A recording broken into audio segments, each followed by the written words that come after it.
Alam mo yung best friend mong parang extension na ng buhay mo?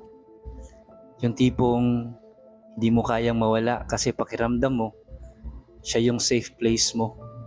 Si Leia yun para sa akin. Nung una, wala lang. Parang kapatid lang talaga.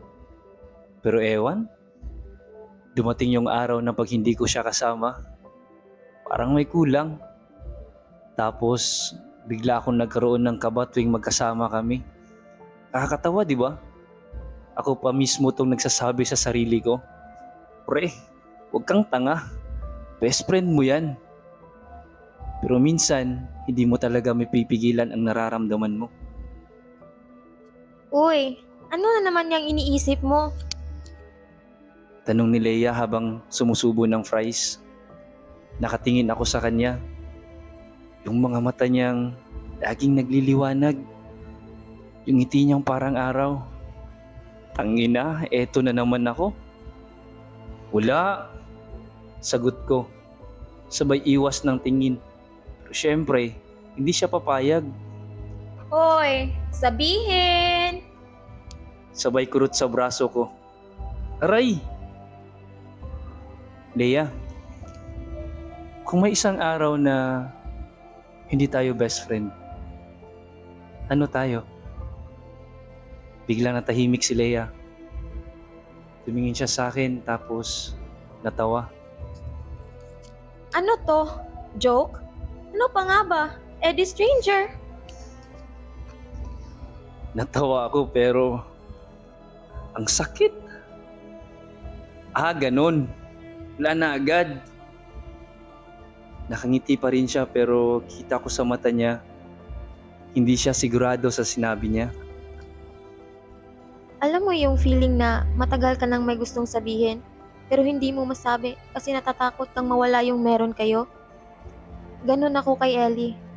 Best friend ko siya, oo. Pero minsan, hindi ko mapigilan isipin. Paano kung may ibang pwedeng maging tayo, bukod sa pagiging magkaibigan? Kung may isang araw na hindi tayo best friend, ano tayo? Tanong niya. Hala, anong klaseng tanong yan? Bakit ngayon mo tinanong, Ellie? Sabi ko stranger, pero hindi ako sigurado. Ayoko siyang mawala. Pero paano kung hindi niya ako gusto? Paano kung masira lang yung kung anong meron kami? Kaya tinawanan ko lang. Kasi minsan, mas madaling magtago sa tawa. Pero that night, hindi ako nakatulog. Kasi may isang tanong na bumabagabag sa isip ko. Paano kung hindi ako sumagot ng stranger? Paano kung sinabi kong tayo? Lumipas ang mga araw pero hindi ko na binalik yung tanong ko.